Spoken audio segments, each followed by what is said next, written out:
How are you? How have you been, since I left Melbourne, which was like 2 years ago almost, or like two Yeah. years ago.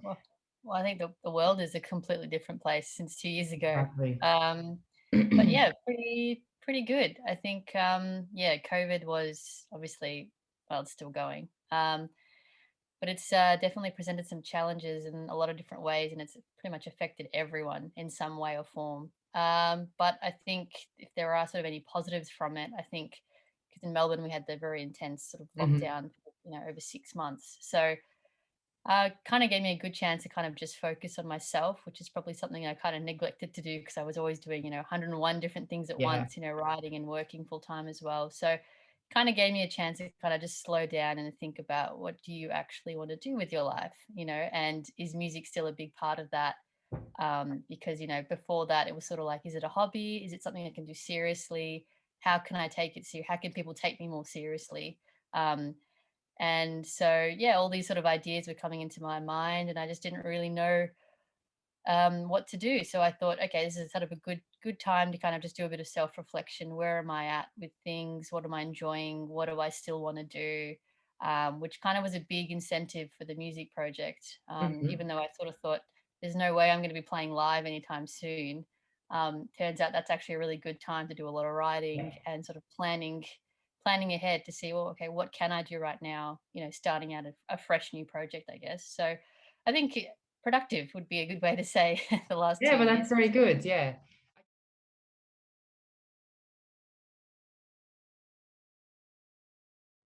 So maybe let's just back it up a little and tell Yeah. me, because I don't really know that, how it all started for you with music. Because we met during the Great Orchestra from Christmas charity, and Yes. I was just kind of presented with, oh, here is Liv. She's a musician, and we're gonna have her on the show. And I kind of started researching you as well, and I knew that you had the band Seattle Fix back then, but I don't know, how it all started for you. So if you wanna just take me through, yeah, the beginnings, let's say. Yeah, sure.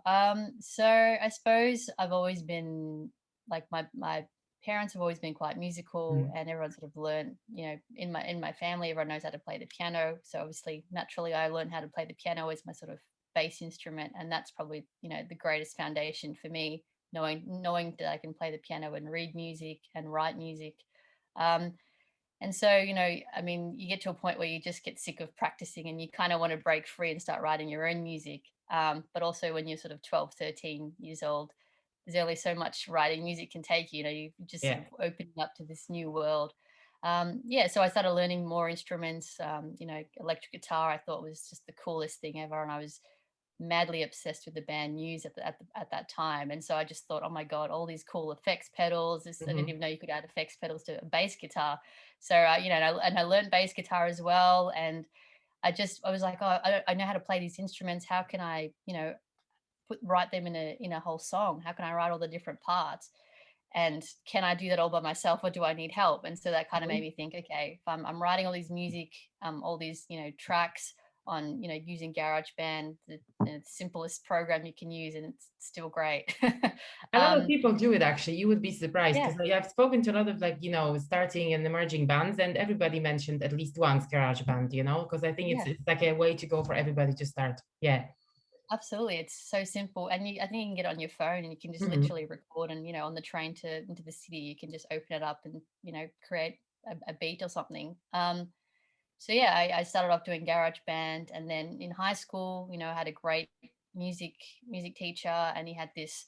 It was called the Sound House, which was a music room where he had a computers, and they sort of learnt about the production side and live sound part of music, and there was.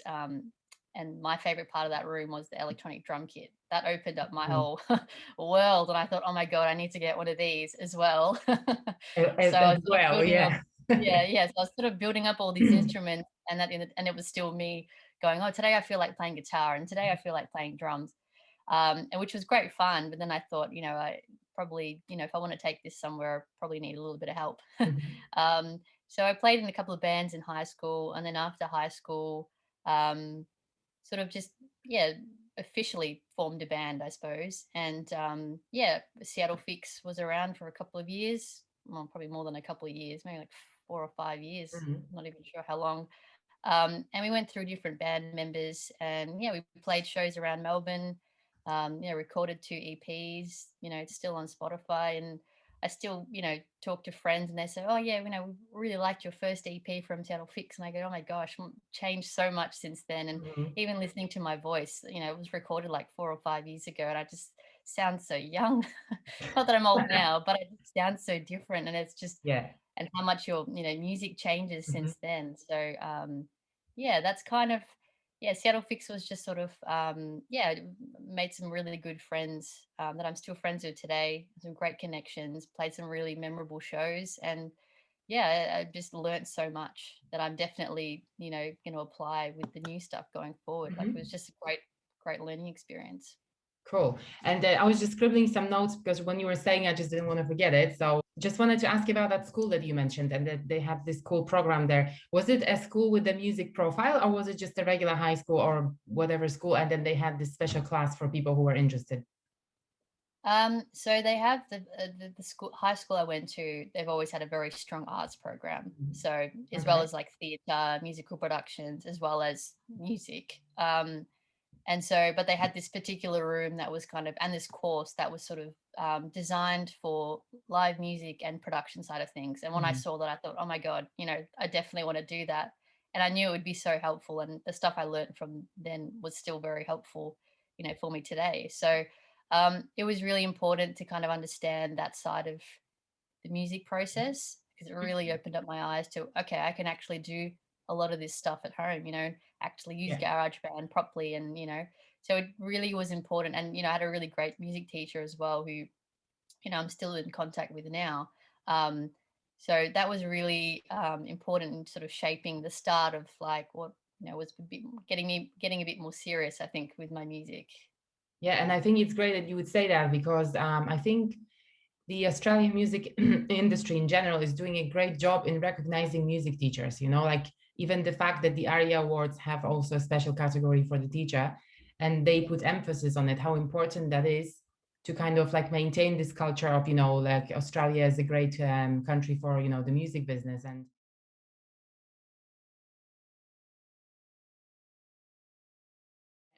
another thing that I just wanted to ask, so about the instruments that you play. So you play guitar and you play piano, obviously. Do you have anything else? I mean, do you play anything else? So I also know bass guitar, Mhm. and um, with the piano, I sort of learnt sort of play synth as well, Yeah. that I program on my laptop. And I'm not going to say I'm a drummer, even though I'd really like to say Not yet, I maybe. am.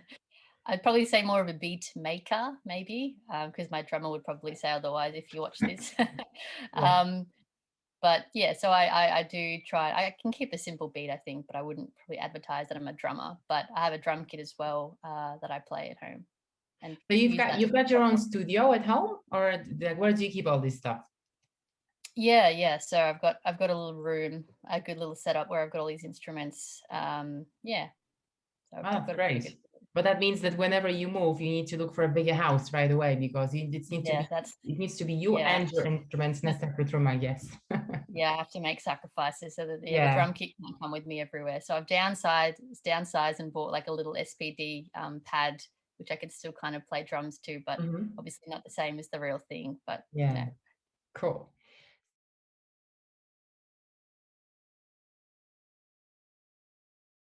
And speaking of which, so what's your creative process like? Because there are different people, in the music business. Some start with the lyrics and then just build a song around them. Some start with like a guitar riff and then it kind of, stems from that. So how do you do it? Do you have like a formula for that, or is it just like a very coincidental thing that happens with each song? um, I think for me, it's always been music first, lyrics Right? almost last. I just yeah, normally it's I find it much easier to kind of portray the mood or the vibe of the song by the sort of the arrangement of the instruments before the vocals kind of or the topping, I suppose, of the song. So, sometimes it might be, I'm playing on the guitar and I find this really nice riff and I just record that and I add layers and I add, and I build on that, add drums, add bass, and then I might add a melody line. Um, So it's, yeah, the start process is usually always music first. Mhm. It changes depending on, you know, the different instruments. I might be playing on the drums and then just accidentally play something. I'm like, oh, did I play that? Better record that and then add, you know, guitars and things on top. But yeah, it's usually music first and then the lyrics come. Okay. That's usually, yeah, that's usually kind of the standard process. I mean, I've tried to do lyrics first. I mean, yeah, I mean, I think it's always useful just to have to write lyrics down. You know, you might come across like a phrase or two, you know, two sentences, and you think, well, that sounds really good. I might, you know, come back to that later on. So I kind of still keep a bank of lyrics in Mhm. case I, you know, want to use that later on. I think that's really important. Um, but yeah, it seems to always be the music, and for some reason, I seem to come up with all these ideas during the most sort of stressful times. You know, when I probably should be doing something else, and I think I'm just going to have a break, you know, have a you know, cup of tea, you know, just for 10 minutes, then I'll go back to what I'm meant to be doing. And then I get carried away. And then it's hard for me to kind of pull away because I'm like, oh, this is actually, I think I'm onto something here. Mhm. Yeah, that's just sort of my process. But yeah, it's different for everyone, I suppose. Oh, we